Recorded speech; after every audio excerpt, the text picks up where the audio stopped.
Hey folks, it's Patriot Nurse. Thanks for joining me today. In this video, we are going to cook rice that has been improperly stored since 2010. So at the filming of this video, this rice is nigh on 12 years old, almost 12 years old.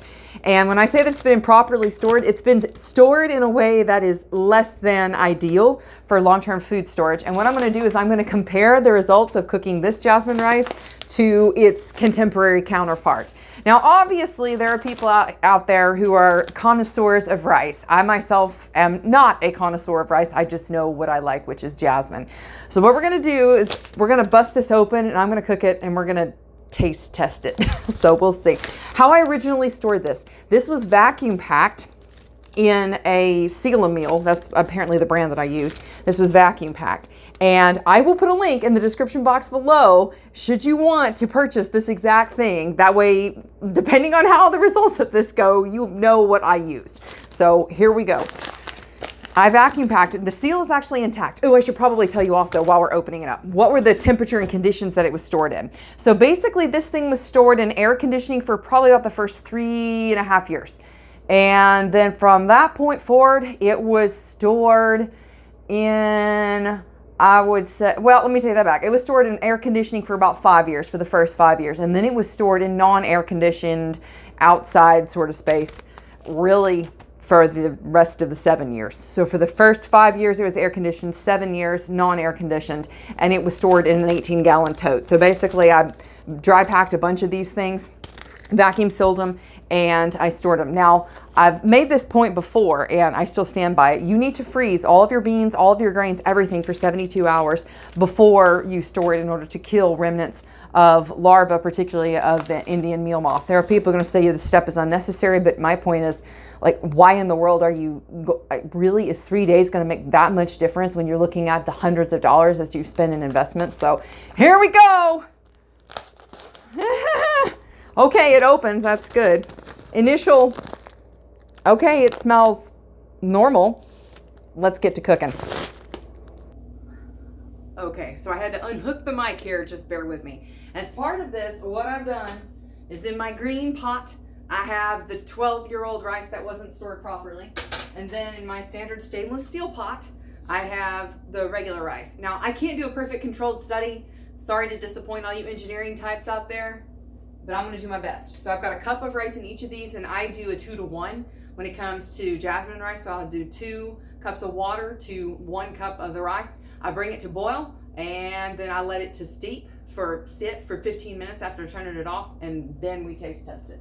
So here we go, moment of truth. While that's cooking, actually, I want to give you a fun factoid about rice and food prep. So a principle that I follow is part of kosher food preparedness. I'm not saying you have to do this. I'm just saying it's what I do, and there's a reason for it.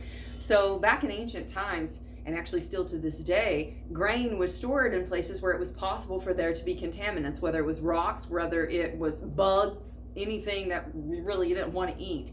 It found its way invariably, into large storehouses of grains and repositories thereof. And so when you do your prepping of your grains, really of your beans too, basically what you do is you sift it, pour it out as part of kosher food prep. You pour it out onto basically a white plate, and you sift through and just make sure that there isn't anything in there that would not be good for you. And so this isn't something that a lot of people do anymore. And I think one of the reasons for this is because we are used to conventional food and preparatory practices, which involve like things that are already done for us. And so I think it's good to look at particularly these older ways of preparing food and these older ways of cooking and these ancient traditions, because they oftentimes have roots in very, very valuable lessons learned. I mean, who here among us has cracked a tooth, God forbid, cracked a tooth on something because there was a rock in soup, or there was a rock in beans, or you ate something that like really shouldn't have been there? So taking an extra little bit to actually look through and sift through things, it's a good thing. So this is cooking, we're waiting. I will let you know. The taste test is going to be next. Okay, one more thing, just because I know I'm going to have some people are going to be like, what water did you use? Different ones. So just to ensure standardization of the process, I got the purified water from Publix. And actually this water, there must be some issue with distilled water not being available right now, probably because they're using it for COVID stuff, God only knows. But anyway, so I use the same bottle of water for this to ensure standardization of practices, because you never know if there's variances in the water supply that comes out of the tap or out of the Berkey or whatever. So because I care, yeah. Yes, we have the stored improperly rice right here, and then we have the regular rice, and they have both been brought to a boil, and I have turned them off, and now we will allow them to sit for 15 minutes. Yes. While I've got you here, and we're waiting for the rice, let me take an opportunity to tell you about why you need to take my classes, particularly when it comes to nutrition. One of the big mistakes that people make is they store calories and not nutrition. Rice is an example of calories. Long-term food storage in general has calories, but nutrition is lacking because there is a trade-off. The more shelf-stable something is, the less inherent nutrient quality that is available in that food, because it's not living and it's not active, it's dead and it's shelf-stable because it's effectively stagnant and not active and growing and vibrant. And so for that reason, you need to know how to stratify your food sources. There are different ways, obviously, that you can choose to either purchase foods or store foods or put foods by. But at the end of the day, the whole goal is to ensure that two things are met: your caloric needs, meaning your energy expenditure, and your nutrient needs. So the calories keep the power on, but the nutrients keep you defended against infection. They keep your body well maintained. They keep your structures and your vital organs maintained. You have to have both. So when you come and take class the second day, or excuse me, the third and fourth day of class with Medical Prep 101, 201, and 301. 301 is Nutrition, Herbs, and Old School Disease. When you come to class, we're going to talk about different things related to food preps. Not only how to choose and stratify your foods, because let's face it, most of us are on a limited budget. I don't have yet. May the Lord bless me with abundant funds so that I never have to want for anything else ever. But most of us are dealing with an income that we have to apportion and allocate resources appropriately. And so stored food is very expensive. And so the way that you choose to store your food is an investment. And the example for today, when I was early on in the process, I basically was trying to put food away as fast as I can, and I used a variety of different methods to do it. And so you have the option when you're using your resources: do I dedicate these resources to 30-year shelf life stable, 10-year shelf life stable, 2-year shelf life stable, or something that's fresh and that needs to be constantly cycled through? So there is an appropriate way to stratify your food selections. There's an appropriate way to utilize your resources, and I want to help you be able to do that.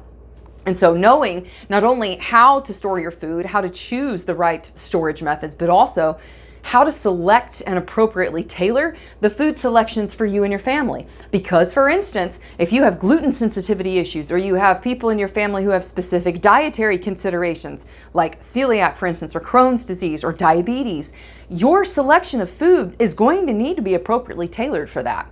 So rice, in my case, because I'm a person who can't do gluten, for various different reasons. But I store a lot of jasmine rice, and I choose to store jasmine rice in particular because A, it's easy to cook, it is very energy efficient, whereas conventional white rice that's available here in the United States, it's a different cultivar of rice, and it requires a lot more energy to cook, and it's less flavorful when you do cook it. So you may be able to, for instance, save 20 to 30% and get more for your buck, but the quality is going to be a huge trade-off. And so for me, with my dietary needs, that was something for me to consider, that rice is, as far as grains, corn and rice are the staple grains of caloric density that someone in my sphere is going to be able to get a hold of and to store. So for me, that's what I store the bulk of is rice, because it's easy to cook and because I like it. I got used to it when I was in Southeast Asia. I really enjoy it. So I wanted to highlight those two things before we jump into the taste testing. So. Okay, the moment of truth. I don't know if you can see this. Wow, it's totally steaming. This guy right here, this is the 12-year-old rice. And this guy right here is the brand new rice. Now, from the naked eye's view, naked, did you like that? It ain't naked in the South, it's naked. N-E-K-K-E-D, naked. From the naked eye, this is actually a little bit darker. It's really funny, like I always have something go on during my videos, and apparently visitors like to come and see me when I'm trying to film one. So okay, here we go. Now the moment of truth. We're going to find out. Thankfully, it's still steaming. I do know how to get rid of visitors quickly. All right, let's taste test. This guy right here this is this gold standard, right? So this is the one that's fresh.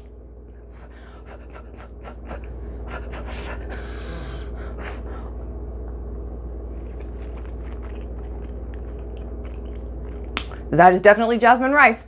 I didn't put salt or anything in it because I didn't want to adulterate the findings. And now, should I swish around water in my mouth and like smell coffee or something to cleanse my palate? Now comes the 12-year-old rice. Here we go.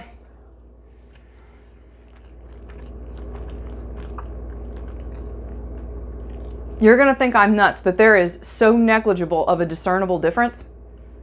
The only difference that I can ascertain is maybe like a little bit of an aftertaste, but not anything that you couldn't church up with a curry. Like, really? Okay, let's try this again. Let's try it again. Okay, this is the 12-year-old rice.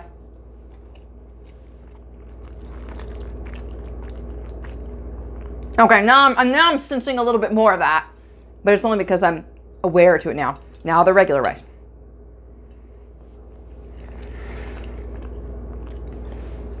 Nope, can't tell that much difference. Although I will say that the regular rice, it does have more of a shiny texture. If you're used to like mango sticky rice or stuff like that, it definitely has that kind of glisten, whereas the older rice doesn't. But for all intents and purposes, despite the fact that that rice was not stored properly and was stored for 12 years in varying conditions, anywhere from like 20 degrees, probably upwards of 100 degrees, I'm pretty impressed. So actually, mad props to me back in the day, I guess. You can say to myself 12 years ago, it was like, let's just get the rice and worry about it later. So I hope the video was helpful for y'all. If you enjoyed the video today, I hope you subscribe to me here on YouTube, Patriot Nurse. You can also support me on Patreon, Subscribestar, Cryptocurrency, and PayPal. I got links below. If you want to train with me in person or online, you've got two options. Online, 4 hours, it's $129, link below. If you want to train with me in person, I'm going all over the country. Going to Kalispell, Montana, Knoxville, Tennessee, going to Keller, Texas, Milwaukee, Wisconsin, Denver, Colorado, and a few other places. Full schedules available at the website, thepatriotnurse.com. I would love to train with you. And the benefit of coming to train in person is that you get to network with like-minded people in your area who are solid and dialed in. I hope you guys have a wonderful weekend. For now, it's Patriot Nurse signing off, and I'll see y'all later. Bye. Mwah!